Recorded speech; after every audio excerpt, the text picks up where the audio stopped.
save this video if you want to understand consortium lending, one of the crucial topics in the banking sector. कोई भी banking interview में पूछोगे या बैठोगे तो पूछोगे, मतलब अगर आप इंटरव्यूअर हो आप पूछ सकते हो सामने वाले से, या फिर आप इंटरव्यूई हो जो बैठा है, तो कंसोर्शियम लैंडिंग एकदम टॉप टारगेट क्वेश्चन होता है। तो बेसिकली लोग बोलते हैं सर इसमें ये होता है वो होता है, लेकिन जो असली फाउंडेशन है वो नहीं बता पाते। देखिए क्या होता है, एक लीड बैंक होता है, लीड बैंक को समझो राजा बैंक, राजा जो डिसाइड करेगा प्रजा वही करेगी। तो प्रजा क्या हुई, मेंबर बैंक्स, ठीक है। तो मेंबर बैंक्स मान लो एचडीएफसी, इंडसइंड, यस बैंक और आईडीएफसी बैंक हो गया, तो फेडरल बैंक हो गया, ये सब मान लो मेंबर बैंक है।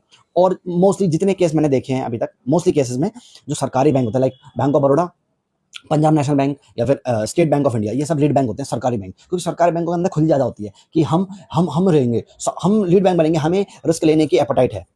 भाई अपने एनपीए तो देख लो, अपने ग्रॉस एनपीए देखो, अपने बैलेंस शीट में देखो कितने बढ़ रहे हैं, लेकिन हाँ खुजली बहुत है कि मुझे ग्रॉस एनपीए कम करने हैं लेकिन मैं लीड बैंक बनूंगा। तो जो भी है चलो ठीक है, कोई बात नहीं। तो लीड बैंक बन गया। अब एसबीआई जो डिसाइड करेगा वही होगा।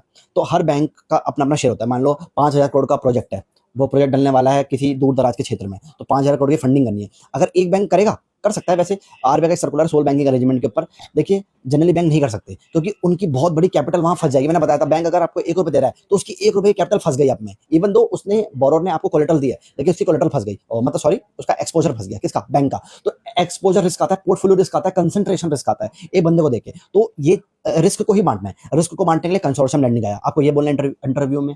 अब आप बोलोगे कि भाई उसमें क्या होता है, इंटर पार्टी क्रेडिटर एग्रीमेंट बनता है। सारे क्रेडिटर, जो क्रेडिटर क्या होता है, जैसे आपने लोन लिया तो सारे बैंक मिलकर एक एग्रीमेंट बनाते हैं, कंसोर्शियम मीटिंग में या फिर कहीं भी बन सकता है एग्रीमेंट, ठीक है।